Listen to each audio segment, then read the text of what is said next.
C'est-à-dire qu'il y a véritablement en France une chasse aux sorcières pour tout universitaire qui essaye de parler de ces sujets. Et lorsque Marie-Monique Robin a fait son film Le Sixième Sens, Marie-Monique Robin, qui est une très grande journaliste, qui a eu un prix Albert Londres, dont on parle beaucoup aujourd'hui, dont on parle beaucoup en ce moment, puisqu'elle vient de faire un film merveilleux sur Monsanto. Lorsque Marie-Monique m'a contacté, je crois autour de 2001-2002, pour réaliser Le Sixième Sens, quand je lui ai dit qu'elle allait avoir beaucoup de mal, que ça allait être très compliqué, qu'elle se heurterait à tout un tas de refus, elle m'a avoué qu'après, elle avait pensé ce que moi, j'ai pensé de mes premiers interlocuteurs, c'est-à-dire qu'elle s'est dit, Maud Christine, elle est parano. Bon, au bout de 2 ans, 3 ans d'enquête, je ne sais plus combien de temps a duré ce film. D'abord, il y a une première chose, c'est que les démonstrations que j'ai accepté de faire, ces démonstrations, nous avons été obligés de les faire à l'étranger, notamment à l'université d'Édimbourg, où nous avons été reçus merveilleusement, je dois dire, avec un grand département qui a un grand département de parapsychologie. Également à Chicago, le professeur Norman Dunn m'a également reçu, mais nous n'avions personne en France, il n'y a pas aujourd'hui 1 euro de crédit donné dans la recherche en parapsychologie en France. Donc quand on veut monter des protocoles d'expérimentation avec des scientifiques, on est obligé d'aller à Édimbourg et à Chicago. Voilà. Quand même intéressant. Bon. Donc, les conséquences de cette autarcie, les conséquences de ce refus,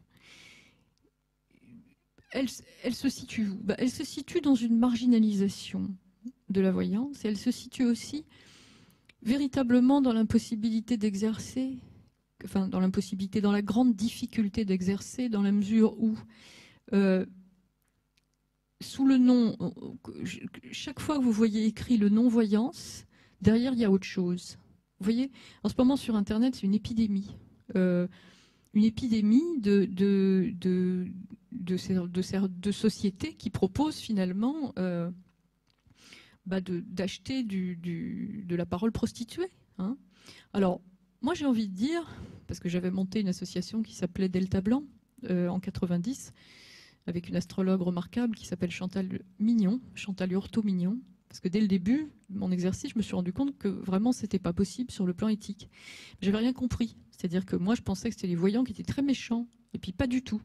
C'est simplement que dans notre culture, dans la mesure où on ne peut pas reconnaître ces phénomènes comme il le devrait, il est quasiment impossible d'exercer, et que finalement, il y a, et je l'avoue maintenant, mais vraiment très, sans la moindre gêne, une forme de complicité entre les gens qui utilisent ces services et les pseudo-voyants. C'est un accord tacite. J'ai eu l'occasion l'année dernière avec Grégory d'être invité dans une émission de télé qui s'appelle Les Maternelles. Il y avait une jeune femme qui était là, qui était tout à fait charmante, qui s'était fait escroquer, je ne sais pas combien de milliers d'euros, enfin peu importe pour nous ou pas pour elle.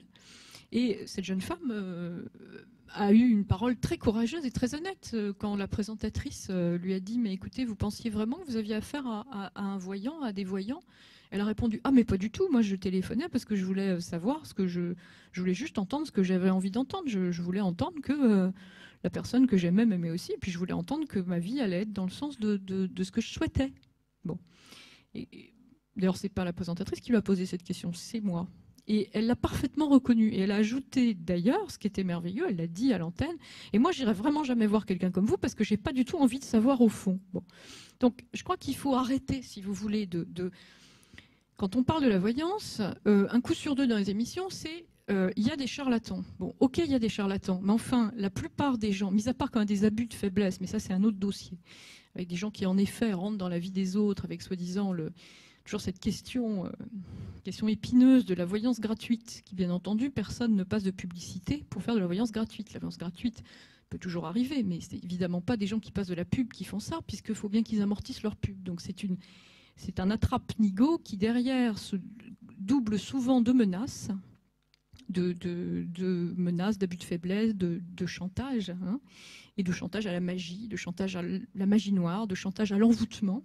Et j'ai eu dans les mains des courriers absolument épouvantables de gens qui répondent très simplement à une demande de voyance gratuite. Alors on leur répond écoutez, vous avez une vie difficile en ce moment. Enfin, des choses qui sont tout à fait vagues, mais à la fois qui, quand vous les lisez, vous avez vraiment l'impression que ça vous concerne parce que c'est très bien foutu, c'est très angoissant. À la fois, c'est toute la problématique humaine, le sentiment de solitude, de ne pas être toujours compris. Bon, qui n'a pas de temps en temps un sentiment de solitude et ne se sent pas incompris? Et ça se termine par « mais moi j'ai les moyens de vous aider, bien entendu vous êtes envoûté, bien entendu il faut porter tel bijou, bien entendu à telle date ». Et puis alors évidemment un renforcement de la négativité, vous êtes très très mal entouré, vous savez tout ça vient de grandes jalousies, vous avez de gros ennemis, les gens ne supportent pas votre bonheur, etc. C'est toute une succession de lettres et quand vous ne répondez pas, j'ai eu des dossiers comme ça dans les mains qui sont vraiment épouvantables. Quand vous ne répondez pas, moi j'ai envie de dire, le ton monte. Cher Pierre, vraiment, je ne comprends pas pourquoi vous n'acceptez pas ma proposition avec ce pentacle magique, etc. Bon. Et ça se termine en général par l'année qui vient va être vraiment très très très noire, vous risquez de tout perdre. Bon. Alors, évidemment, ces pratiques sont absolument détestables. Bon. Évidemment, il y a des gens fragiles parce qu'ils sont fragilisés socialement et intellectuellement qui peuvent être victimes de ces pratiques. Mais, majoritairement, en tout cas dans notre culture, quand vous lisez des annonces du type Madame X, grande voyante, connue dans le monde entier, 24 heures sur 24, par téléphone,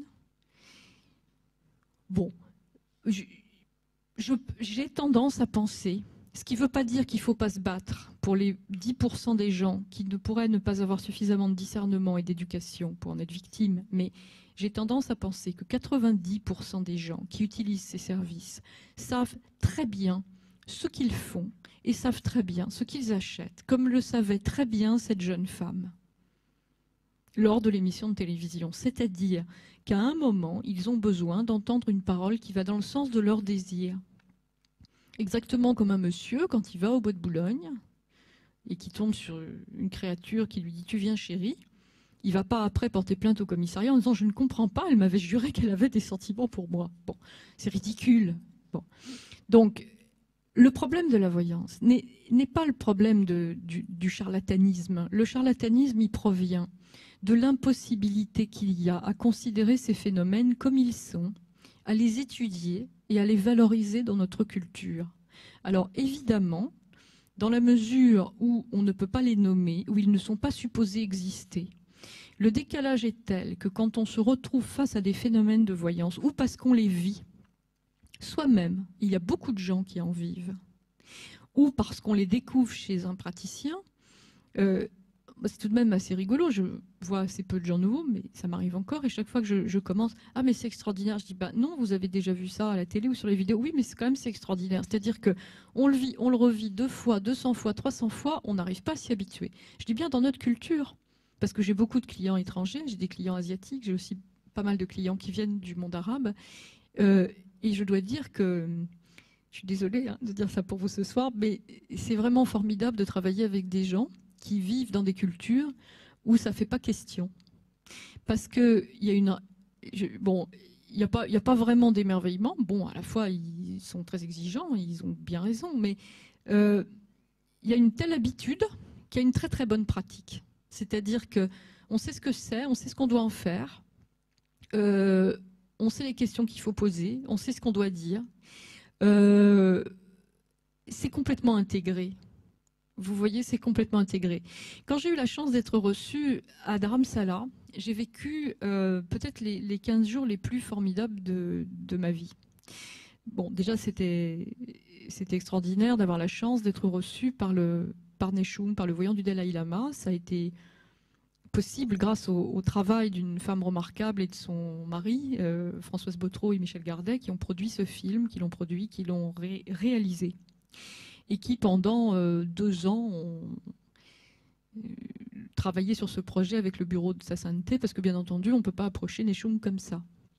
Et lorsque je suis arrivée à Dharamsala, j'ai été en contact avec une culture pour laquelle il n'y avait pas de problème. Comment vous expliquer ? C'est complètement à l'inverse d'ici. Ici, c'est quand vous pensez que ces phénomènes existent, que vous passez pour un dingue. J'ai envie de dire, dans une culture comme ça, un petit peu comme en Afrique, c'est si vous dites que ça n'existe pas, alors là, on se moque de vous parce que vraiment, vous êtes un ignorant, quoi. Bon.